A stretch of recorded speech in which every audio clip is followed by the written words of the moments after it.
what I've been doing recently is contemplating the difference between the real world and the virtual world. In real life, you have to try quite a bit harder to be interesting than you do in the virtual world. It is much harder to be interesting in real life and much easier to be interesting in the virtual world.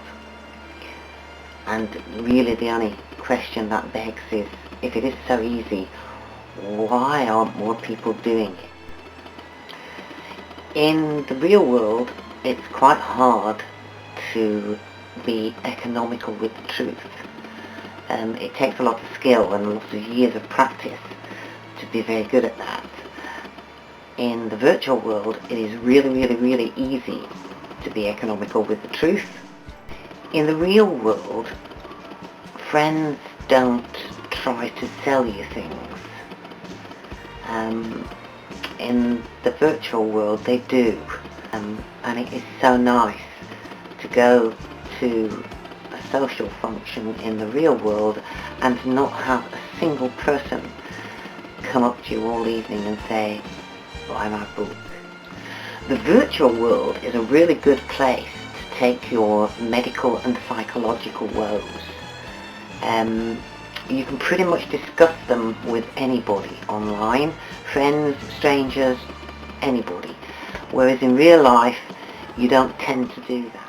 In the real world, nobody ever comes up to you and shows you a picture of a cute kitten. So for anybody who doesn't like kittens, or even if you do like kittens, I mean, I do like kittens, but I like them in small doses, and I don't really like them when they talk about things and spell things badly.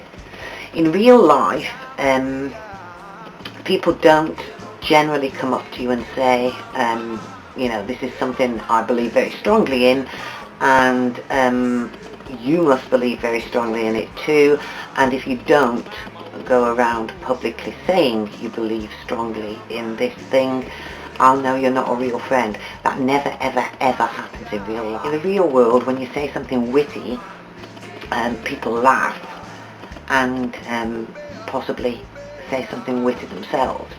In the real world, nobody ever just sort of shouts, like, and then walks away. In the real world, you don't have an endless platform. Every so often you have to shut up and let somebody else speak and listen to them. And so it's way more challenging to live in that environment whereby, you have to talk a bit and then stop and listen, and then talk a bit and then stop and listen. In the online world, you don't have to worry about any of that. So if you find it difficult to do the stopping and starting thing, you're better off in the online world, because there it doesn't really matter. You can just speak and speak and speak. A bit like this, really. Films are the same.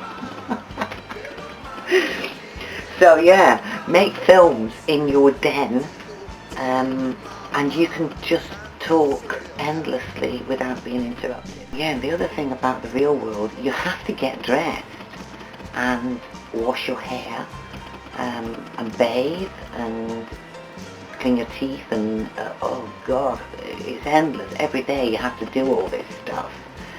In the virtual world you don't. As long as you've got a decent photograph of yourself from like 10-20 years ago, you don't actually need to worry about doing any of those things at all. As you can save a hell of a lot of time not bathing, getting dressed, etc.